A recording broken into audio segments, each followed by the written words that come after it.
Welding education is absolutely critical, especially right now. If we don't have solid welding educators, we don't have a future in the welding industry.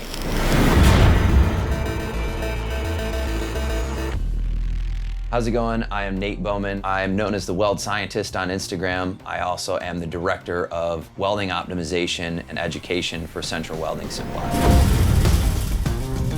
A lot of people might underestimate the certified welding educator. It's one of the most important and most underestimated of all of the credentials. Your responsibility as a welding educator is to pass on the knowledge to the next generation of the industry. Getting your CWE is going to show that you've passed the same standard that a certified welding inspector would. Minus the code book portion, but you still went through the general knowledge. You still have a fundamental understanding of how to pass that welding information on to your students. One of the requirements is you must maintain a valid welder certificate. So you have to be able to put into practice the things that you talk about.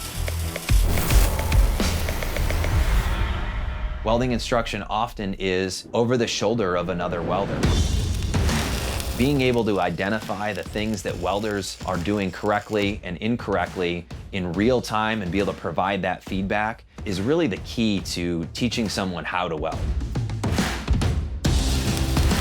Traditionally, welders are kind of hard-headed. The next generation of welders needs to be much more open to more education as technology improves, as we learn more about welding, and as new welding processes are invented.